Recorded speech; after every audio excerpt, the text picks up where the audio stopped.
Hello guys, welcome to the channel. I'm Scripto and this is my first video, so if you're into cartoons, especially Avatar, consider subscribing to the channel so I can always bring new content and curiosity for you guys. So what's a better way to start this channel if not talking about one of the most important things in the Avatar universe? Bending. But not just bending in general. We're talking about two of the things that people usually get lost in, which are the origins of bending and subbending, what is or not considered part of this group. If you watched Legend of Korra, you'll know that bending existed from over 10,000 years ago and was given to people throughout energy bending by the lion turtles, who granted people with the power of the element to explore in the wilds and defend themselves. But then, one became the first avatar and separated the spirits and the humans. The lion turtles together decided that they would no longer give such power to the people. And now is where people get lost. How did bending stop being something given and taken to something people were born with? Even though this question was not specifically answered by any canon source, I believe we're able to explain it how it works with the information given to us. Just a reminder that this is not canon and is a complete guess of mine on how it works based on some research and knowledge that I have about the Avatar universe. Let's explain by this. If the lion turtles were able to bend the energy inside a person, that would make them be able to use and control an element, means that everyone had a changeable part of their energy. Now moving a little forward on the show, we see that after harmonic conversions, many airbenders started popping up all over the Earth Kingdom. And that's because harmonic conversions, like mentioned by Korra itself, brings a spiritual and energy shift in the world, and that results in bringing this energy back to balance. And since airbenders were almost extinct, and they are an important part of balance, they needed to be restored, which means that after the turtles decided to not give this power to the people anymore, in order to maintain the balance, some people started already being born with such power. Of course, that not everybody could do it, and that is based on many factors and variables related to genetics, DNA, etc., that are not very well known and explained enough to create theories about them. Now in Avatar The Last Airbender, we hear that each element had its original bender, which are sky bisons for air, badger moles for earth, dragons for fire, and finally the ocean and the moon spirits for water. After people started to be born with the power of the elements, they didn't know exactly how to master them the proper ways, since back in time they only used to hunt and protection in a short period of time in the wilds, and did not have much time to train and really be one with the element. So the original benders were more like masters, something you could watch and learn from. With that, we finish the parts of the origins of bending and start entering one of the most discussed themes in Avatar, subbending. First of all, we need to know exactly what is subbending, and for that, we need to understand that this term is not official and has never been said in any canon media, which means that anyone can consider what they want subbending. But some fans have said some really pertinent things that I'll be using to define this term. If you ever read the wiki, you'll notice that they call subbending a different way. They call it sub-skills.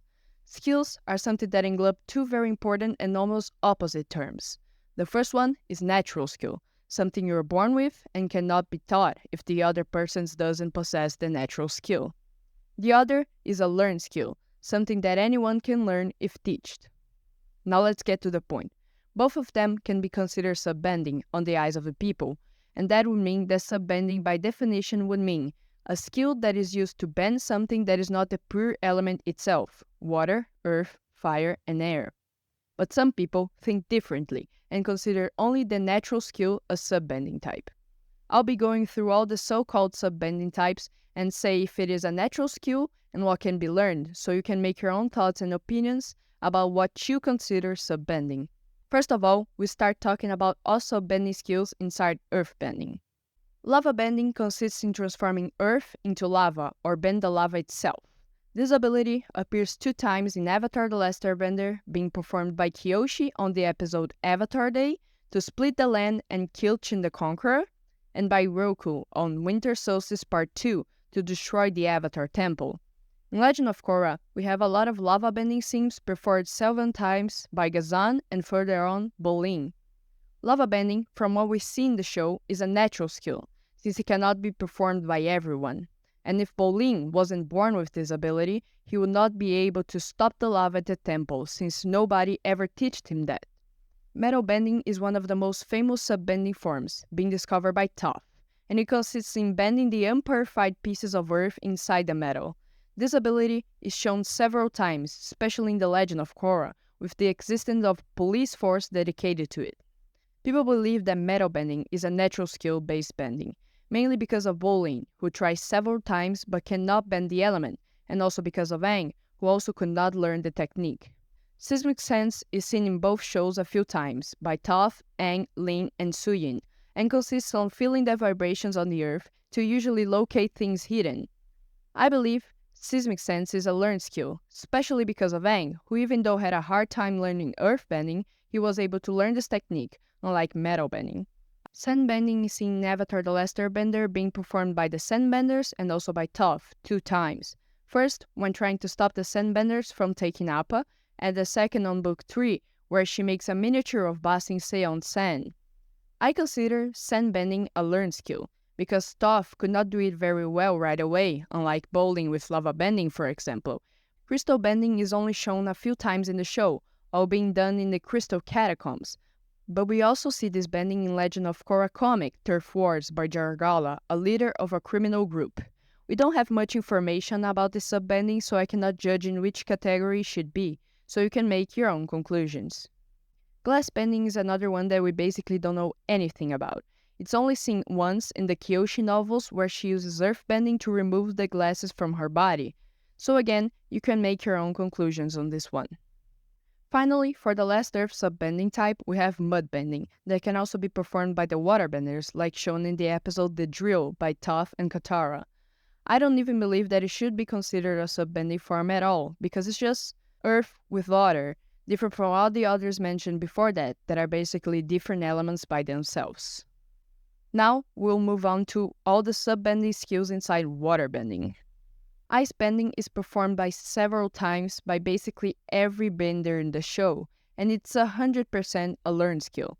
In my opinion, it should not be considered a sub-bending form, since it's just frozen water, and we never get to see any waterbender that is not able to do it. Healing. Just like seismic sense, this is one of the sub-bending forms that has nothing to do with the element itself. I believe it's a natural skill, because Katara healed herself for the first time without even knowing that this existed.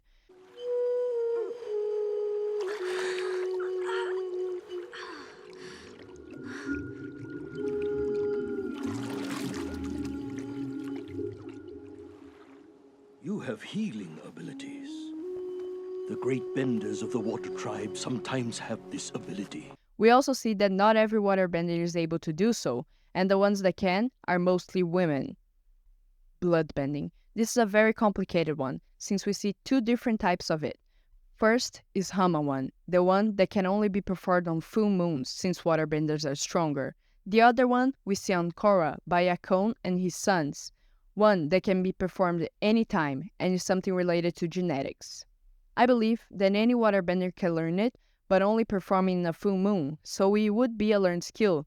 Plant bending works very similar to blood bending, by the fact that it consists to bending the water inside something and controlling that. We see this technique by the people on the swamp. I believe it is a learned skill, since it's basically using the water to control something. Also, like healing and seismic sense, spirit bending is something different from the element itself, and it consists in using the water to bend the energy inside spirits. We only see that in Korra, and I believe it's a natural skill, since for example, her father was never able to do it, and besides Unalaq and Korra, we never get to see anyone performing it. Now, we'll get to firebending. Combustion bending is performed by 2 villains in the world of Avatar, Pli and Combustion Man. I believe it is a natural skill, since we never see anyone doing besides them. It is also a bending form that we don't have much information on. We don't know if it's a genetic thing, like blood bending, or it's just random.